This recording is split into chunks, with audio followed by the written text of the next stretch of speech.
Our subject to be tackled for today is Science 12 and Science 10. Since both are in the study about physics, therefore, Science 10 and Science 12 will be discussed in the same lecture. Our topic for this discussion is electricity and electronics. Okay. We are now going to study what is electricity. Electricity is the flow of freely held electrons in a given conductor. Flow of freely held electrons in a conductor. Okay, this is the definition of electricity. Now, in this definition, we are going to study what are electrons that are flowing freely to a conductor. Therefore, we are going to recall the theory about electrons. Where are electrons? Where can we identify electrons in the study about science? In science, we were able to study electrons in the different parts of an atom. Atom is the smallest part of an element. This is the smallest part of an element. And we were able to study in the lower science that elements are pure substance that can never be subdivided or divided in any chemical means. Meaning, they are the purest among matters, pure substance, elements. Examples of this are gold, silver, and all can be found in the periodic table of chemical elements. Then, we were able to study that these elements has a part, and one has a small part named the atom. And from this atom, which is the smallest part of an element, there are also parts of an atom. One is electron. The other one is proton. This is just a review during the lower science in chemistry. And the third part is the neutron.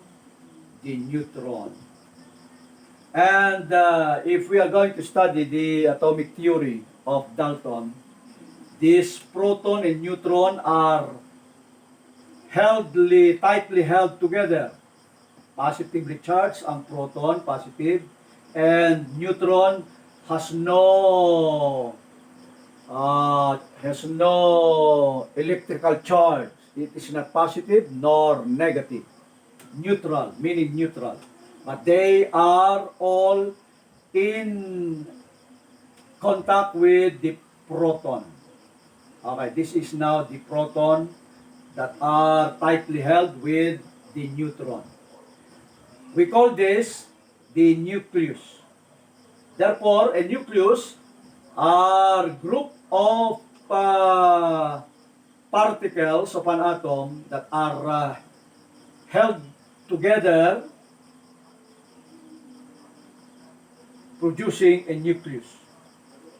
And outside from this nucleus are very active part of an atom called the electron. Very active. They are circulating the nucleus. And these are called to be the electron. Electron. Okay. These are the most active part of an atom, the electrons. And this is the electron that we were able to identify in the meaning of electricity. These are the moving particles.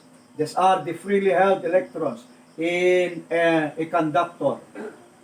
And if these electrons flow in a conductor, electricity is being observed. There is electricity.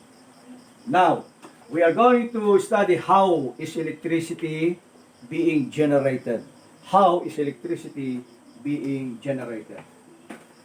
Now, we were able to identify electron as one of the most important part of electricity because if there is a flow of electron, there is electricity.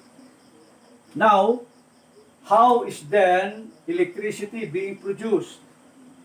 Now, we are also going to study about magnetism. Magnetism is closely related with electricity. Without electricity, we cannot produce, without magnetism, we cannot produce electricity. Although, there are some source wherein we can produce electricity without magnetism. One is battery. The battery, we can produce electricity by chemical reaction of elements also involved. But this time, we can produce a large amount of electricity by means of magnetism. In battery, we can only produce a higher voltage of 12 volts. But higher than that, we can no longer produce electricity. What we want to produce are millions of electricity. And if battery cannot produce, using battery cannot produce a high voltage, therefore, we are going to depend on magnetism. Okay, what is the characteristics of a magnet? A magnet has a polarity of north and south. And if you are going to put one end of the magnet in opposite direction, meaning south and north, what are you going to observe in between these two magnets? There is a force. You can, even though you cannot see what is happening in between, you can feel that there is force in between these two different polarities of a magnet. If you are going to push this one, the other magnet will be pushed away because this magnet will push. Thereby, there is a force in between these two magnets. We call this imaginary magnetic lines of force. IMLF. Imaginary meaning we cannot see the force, but we can feel it. Imaginary magnetic. Magnetic force because it is a force being produced by a magnet. And lines of force. These are lines of force wherein you can feel the force by pushing the other magnet. Okay, what are we going to do with these imaginary magnetic lines of force in producing electricity? Okay. According to the scientists, if we are going to cut, therefore, this is the secret of producing electricity. We can produce electricity only when these imaginary magnetic lines of force will be cut. Will be cut. In cutting these imaginary magnetic lines of force, we can produce electricity. Okay, how are we going to cut this? In a literal alternator or generator, here is the magnet placed in a rotor, in a stator, meaning stator not moving. And another one is This is north, this is south, this is north, this is south. Or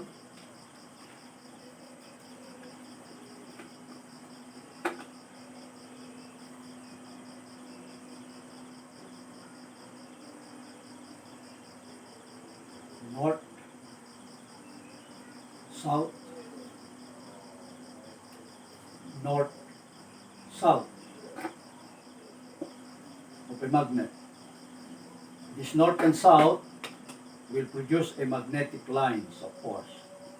And south, north will also produce a magnetic lines of force. Now, this is in the form of a magnet placed as a stator. Okay. Now, we are going to put something inside this magnets that are placed opposite together, producing magnetic lines of force, and this is called a rotor. A rotor. These are stator that produces magnetism, and if the rotor will rotate, cutting the imaginary magnetic lines of force, we can now produce electricity. Now we are going to illustrate further. The rotor is like this. There is a shaft connected at both sides, and this shaft is being rotated by any mechanical means. If you rotate this rotor, the rotor will cut the imaginary magnetic lines of force produced by magnetism. These are the magnetic lines of force.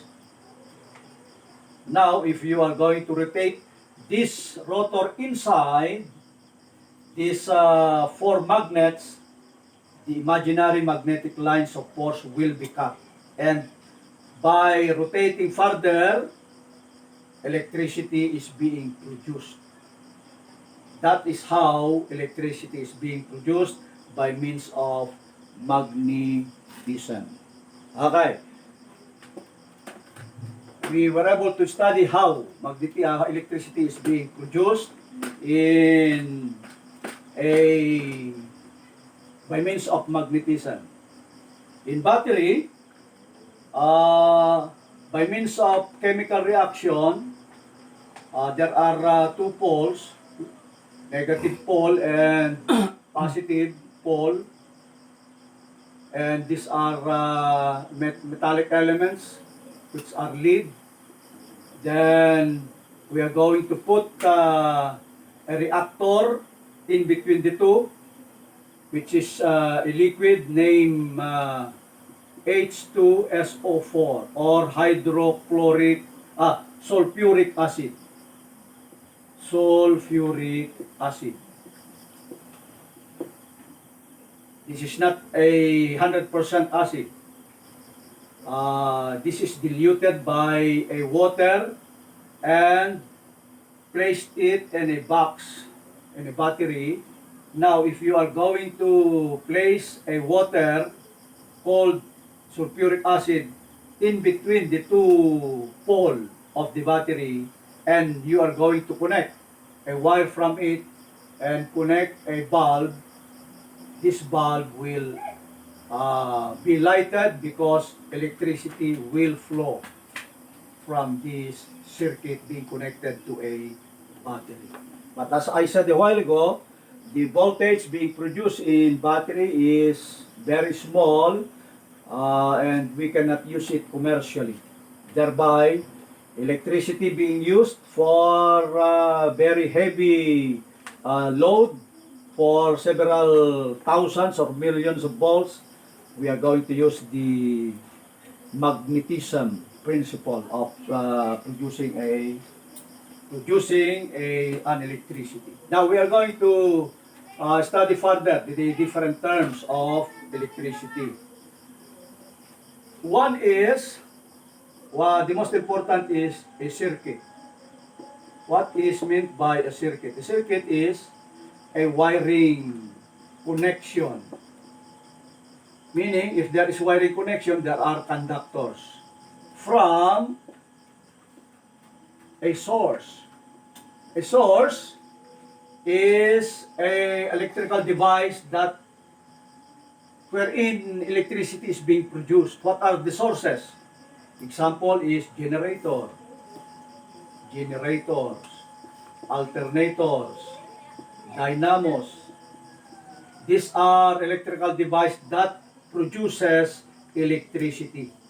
Therefore, a circuit is a wiring connection. For example, our source is the battery. We are going to use the battery as a source. Positive and negative. For all you know, the flow of electricity is from negative going back to the positive.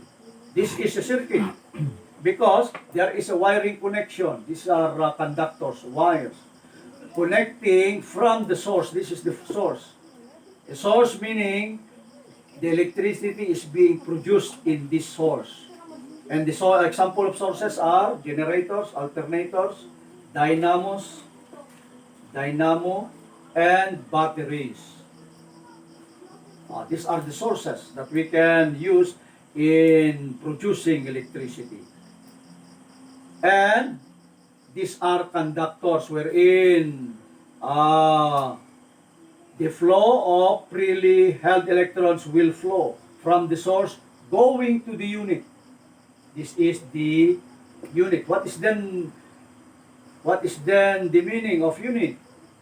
Unit are electrical device that uses the electricity being flow or that are flowing through the circuit. Meaning, units are the users of electricity. Okay. Examples of units, all electrical devices that uses electricity are called to be unit. One is lamps, light bulb, or any other appliances. Those are all units because they use electricity coming from the source. And if we are going to connect this one, the source, the unit, and connected by wires, we were able to construct a circuit. This is a simple circuit. And the connection in our houses are all circuit. But they are no longer simple circuit, but complicated circuits already. But if we are going to study further, this is only a simple circuit. Okay? And these are conductors. Now we are going to compute electricity, or we are going to study how to compute electricity. In studying how to compute electricity, we are going to study one of the most common law in electricity, called to be the Ohm's law. Of course, this Ohm's law is being formulated by the scientist Ohm.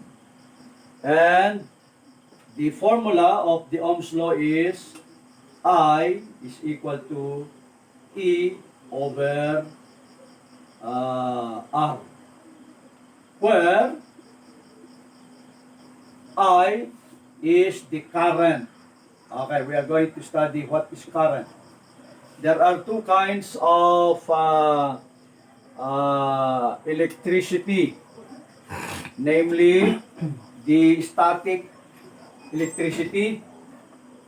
Two types of electricity are the static or not moving electricity. Example is friction, lightning are examples of static electricity. And the other one is current electricity. If the static electricity is not moving, current electricity is the electricity that is always moving. Therefore, we are going to use this electricity in our study about this current in the study about electricity and not the static electricity. Therefore, I is equal to the current. The current is the flowing electricity. That is the current, flowing electricity. Where can we find the current? We can find the current or the flowing electricity in the conductors. This in the conductor, electricity flows from the source going to the unit and back to the source. Continuous flowing. Thereby, current can be measured from the wires or conductors. And what is E? E is the voltage. Voltage is the electromotive force. Force, ibig sabihin lakas or strength. It is the electricity that forces, because electricity is being generated here. After generation of electricity in the source, this force will make the electrons flow going to the unit. We call the electricity in the source voltage, and we call the electricity flowing through the conductor current. How about the electricity being used? What is called to be? That is power. It is not included in the formula, but power. And power. Okay, how about R? R is resistance. Meaning, resistance is the retarding of the flow of electricity in the conductors. Resistance meaning the stoppage or the control of flow. There is a resist of flow of electrons in the circuit.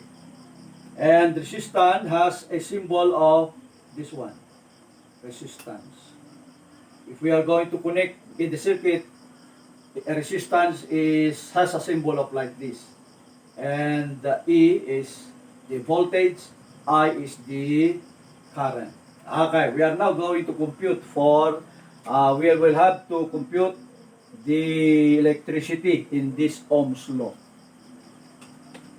Okay, I'm now going to erase this one.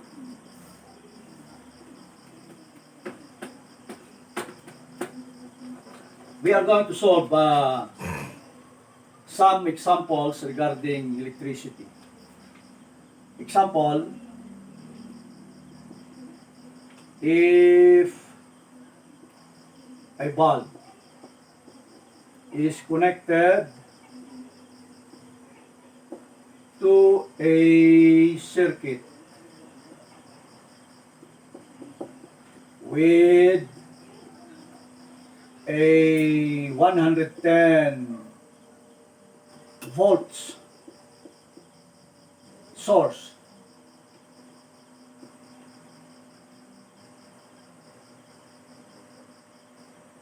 what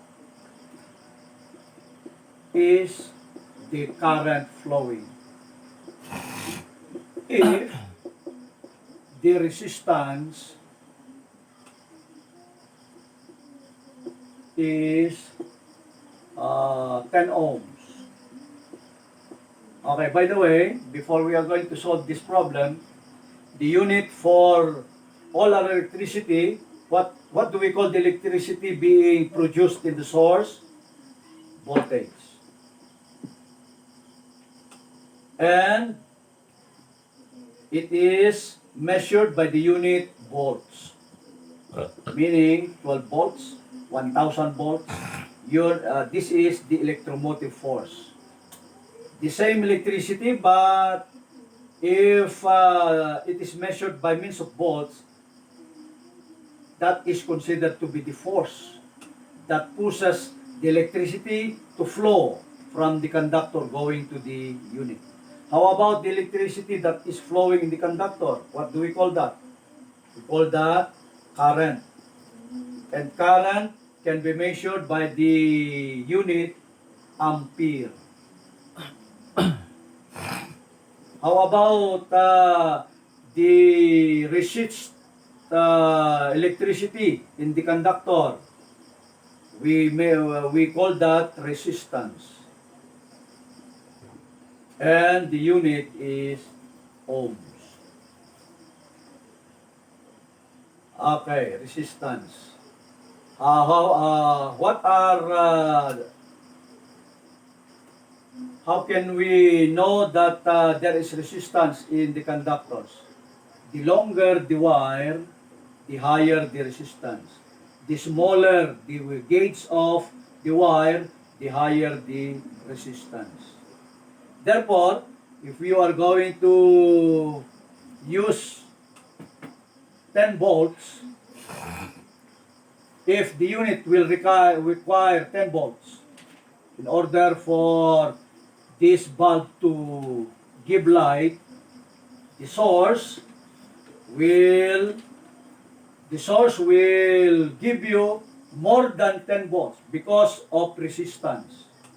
But if the wire is short, the shorter, lesser resistance.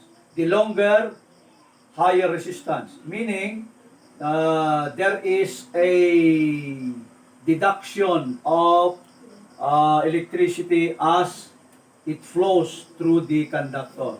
And in reaching the unit, the original, for example, 10 volts that is being pushed by the source, if it reaches the unit, it will no longer be 10 volts because of resistance. Therefore, if this unit requires 10 volts for this unit to give light, the source will give accordingly. For example, the wire is very long. For example, 14 volts will be sent to the unit so that in reaching the unit, exactly 10 volts will reach to the unit because of resistance. Okay. Now we are going to use this, we are going to solve this problem. Example, a bulb is connected to a circuit. Light bulb, then battery. Okay, the symbol of sources or battery is this one. The longer, okay, we call these cells. Cells are batteries also. The shorter one is negative and the longer one is positive. One cell only. This time, we have 3 cells connected in series with each other. These are source. Now, this is bulb connected in a circuit. Ang source natin ay 110 volts. This is the electromotive force. And the resistance is 10 ohms. The question now is, what is the current? Okay, what is the current? Given E is equal to 110 volts, R is equal to 10 ohms. Using the formula, E is equal to E over R. Thereby, E is 110 volts and R is 10 ohms. I therefore is equal to 11 amperes. Okay. What did you observe regarding the formula?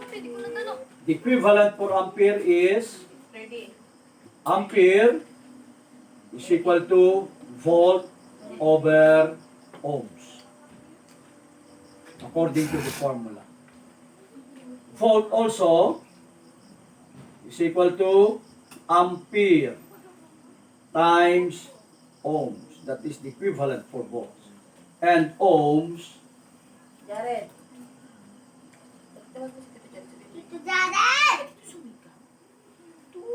is equivalent to voltage or volts over ampere. Sabihin mo kay Pwede hintayin na Okay, you don't forget this formula because we are going to study a more complicated computation regarding electricity. Now, we are going to solve another problem. This time, we are going to study how are circuits connected with each other. There are two wiring connections. Two wiring connections. There are only two, namely the series connection and the parallel connection. Remember, these are very important connections in the electricity. In the electricity that can be found in different houses, they are connected. It is either series or parallel. We are going to study how are circuits connected in series and how are circuits connected in parallel. Okay. Two wiring connections. Series is a connection when the flow of electricity is in one direction only. One direction only. Okay, that is series. Meaning, for example, resistors that are connected in series. This is a symbol for resistors or resistance. Okay, two resistors connected in series. The flow of electricity is in one direction only. One direction. In parallel, there is no one direction. The flow of electricity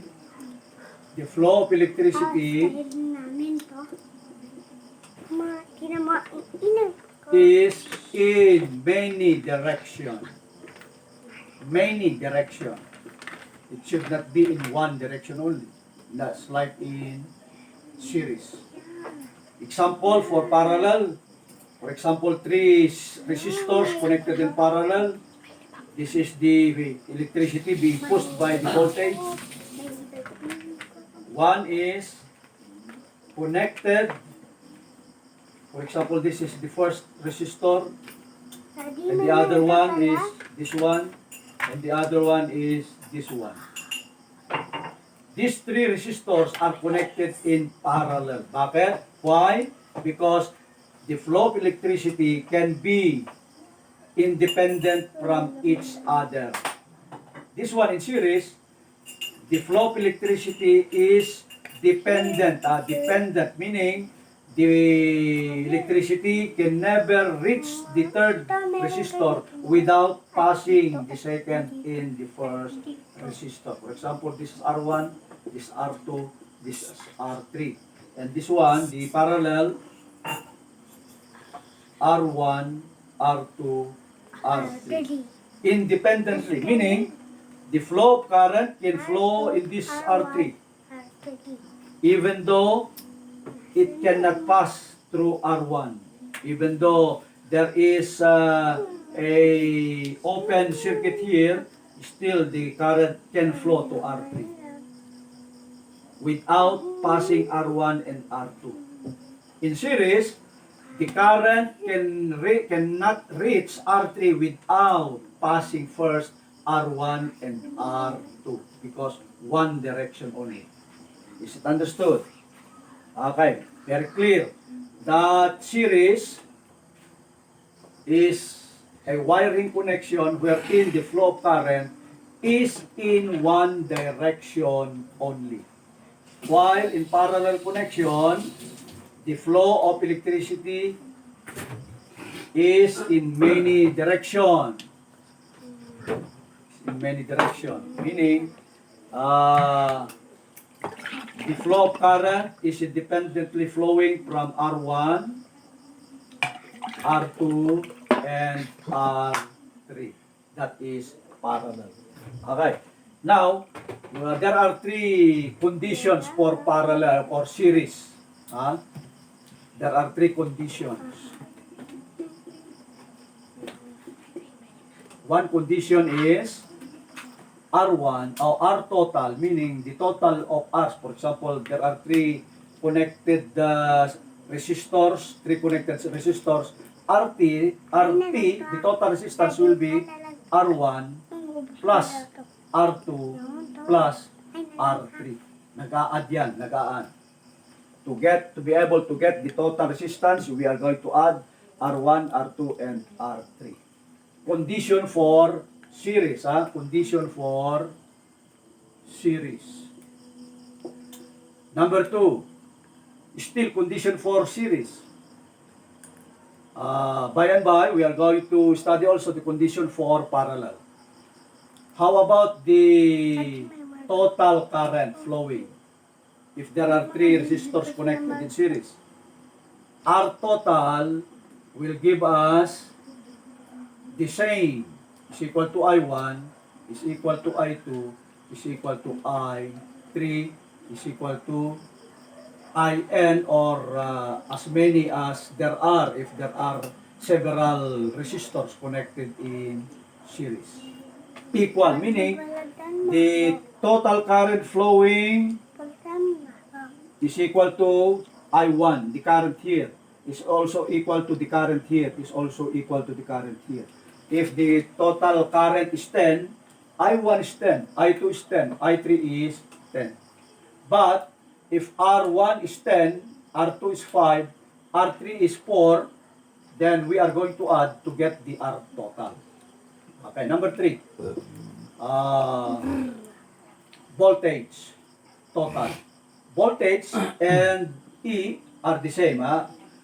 E is another symbol for voltage or electromotive force.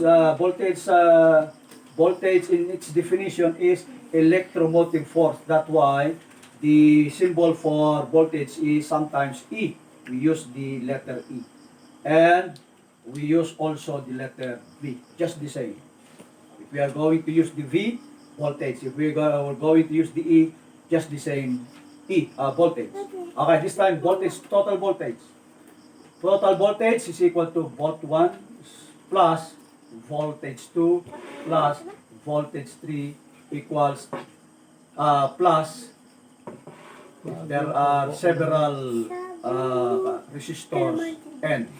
Meaning, if the total voltage here being generated is 1,110 volts, the voltage here is not equal to 110. But if we are going to add the voltage here, the voltage here, and the voltage here at R3, and we are going to add these three, we can get the total voltage of 110.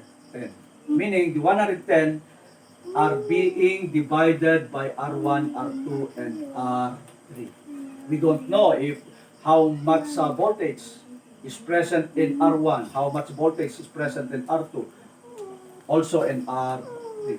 Okay, but don't forget these conditions for series connection. This is very important in our study on how to compute the Ohm's law.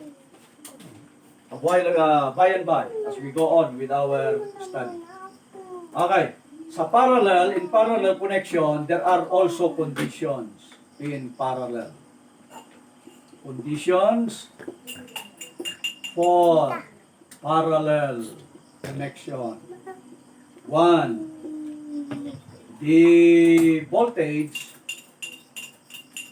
total voltage is equal to voltage 1 is equal to voltage 2 is equal to voltage 3 is equal to voltage N. Meaning, if the total voltage here, this is now the parallel, this is no longer a parallel, this is series. And the conditions are these three, RT, IT, and the VT. If the connection is parallel, we are going to follow the conditions also given for the parallel connections. VT, the total voltage, for example, 110 is the total voltage. 110 volts. Konti na. The voltage here will be 110 because voltage total is equal to V1. 1. Ano ko yun? And the voltage here is also 110 because according to the condition, the total voltage is equal to V1, is equal to V2, is equal to V3, so forth and so on. Okay, that is the first condition. How about the total current? The total current sa series equal, pero sa parallel it will be no longer equal. IT is equal to I1 plus I2 plus I3 plus IN if there are more than 3 resistors connected in parallel. And the third condition is the resistance. At this time, there is a reciprocal for resistance, 1 over R total, or the reciprocal of R total, 1 over RT is the reciprocal of RT, or 1 over RT, is equal to 1 over R1 plus 1 over R2 plus 1 over R3. Okay, don't forget these conditions for these two wiring connection. We are now going to have an example out from these wiring connections. Example. For example, there are 4 resistors connected in series. Connected in series muna tayo. Let us first study okay, the voltage here at the source is given to be 100 volts. If R1 is equal to 5 ohms, the symbol for ohms is this one. And R2 is equal to 3 ohms. And R3, 4 ohms. R4, 2 ohms. Find, okay, we are now going to solve for, find RT, find IT, I1, I2, I3, and I4. V1, V2, or V1 to V4. IT, I1 to I4. Yun ang ating hahanapin. Those are what we are going to solve. Okay, let us first solve for the total resistance. Using this condition, RT is equal to R1, which is 5 ohms, plus R2, 3 ohms, plus R3, which is 4 ohms, plus R4, which is 2 ohms. R total, therefore, is equal to simply adding all the resistance, 5, 8, 10, 14 ohms. Okay, that is RT. Now, we were able to solve for RT. How about IT? Okay. I'm now going to raise the different conditions.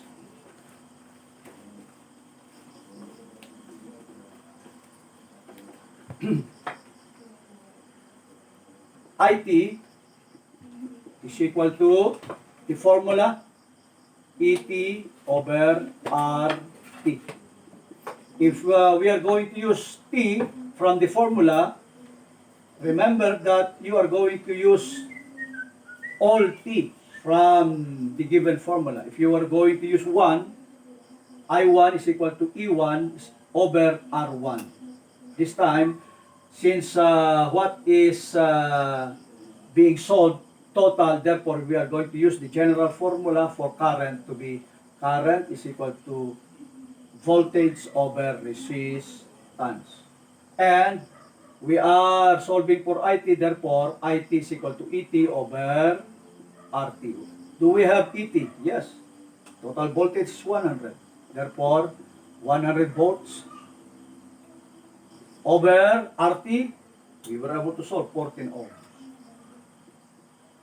Okay, therefore we were able to solve for IT. Okay, 100 divided by 14. Anybody? Solve for 100 divided by 14. Zero. 100 divided by 14.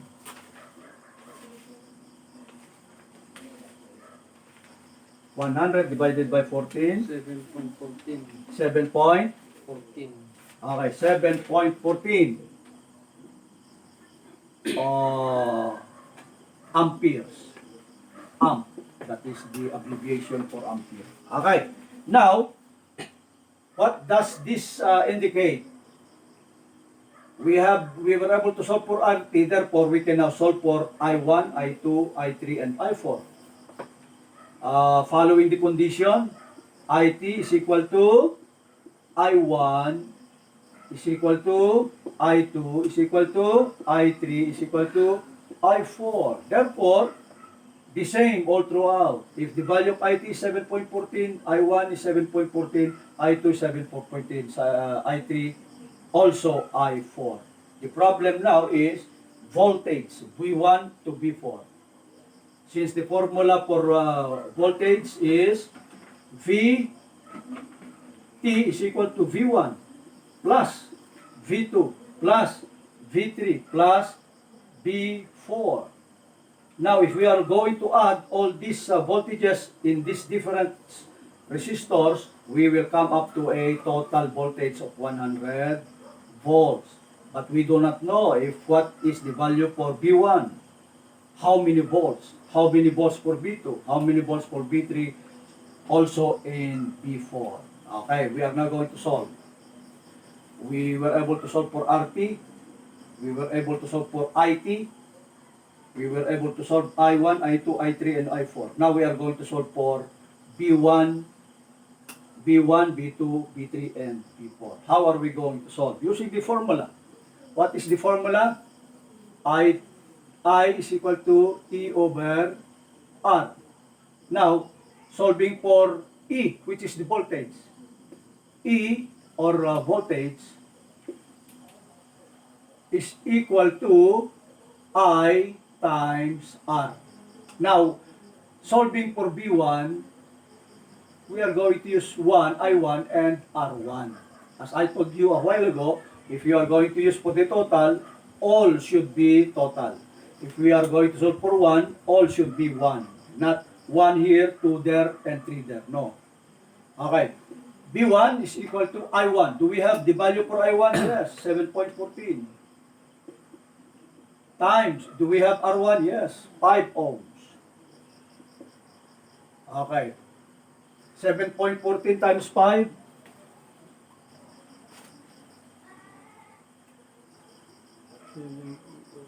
That is B1. And remember, if we were able to solve for B1 plus B2 plus B3 plus B4, and the total should be 100 volts. If we were not able to solve for a 100 volt as a total for voltage, we are wrong with our solution. Okay? 35.7. 35.7 volts. That is B1. 35.7 volts. B2, we are going to use the same B2. V2 is equal to I2 R2. Do we have I2? Yes. Since IT is equal to I1 is equal to I2, therefore, the same value for the total and the I2. I2 is 7.14 times R2, which is 3 ohms, will give us 7.14 21.42. 21.42. 21.42 volts. Okay. As I said a while ago, we are going to add B1, B2, B3, and B4. And the total should be 100 volts. If not, then something's wrong with our computation. But if the total will give us a 100 volt, therefore, all computations will be correct. B3. B3 is equal to I3 R3. I3, the same. 7.14 times R3, 4.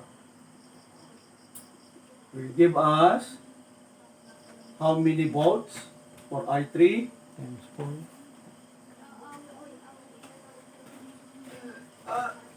28.56.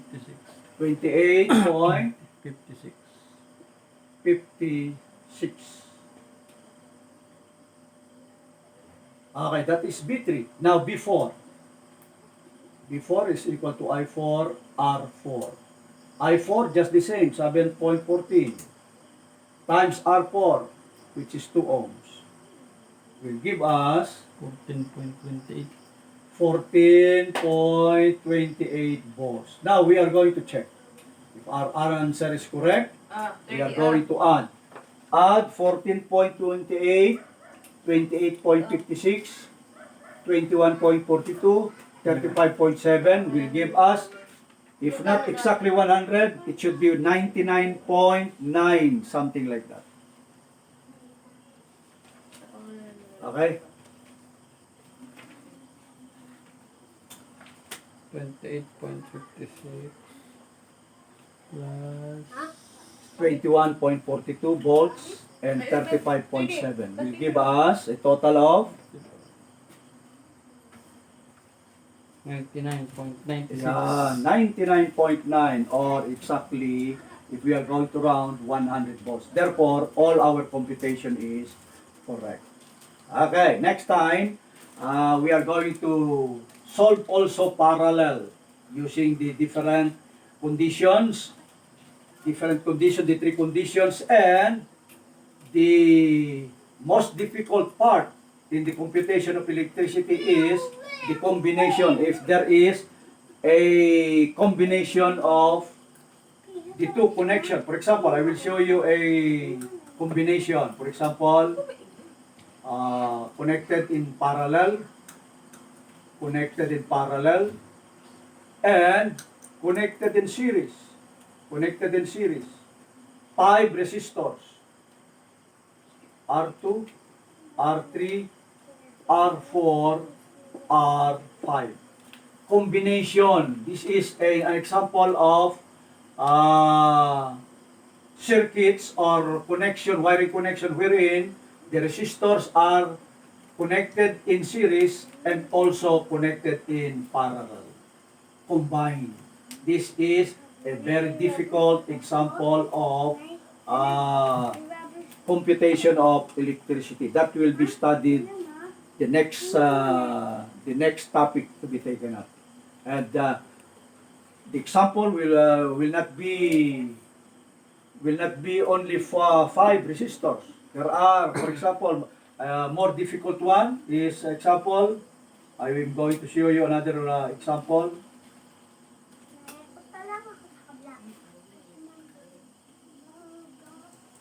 Then another one.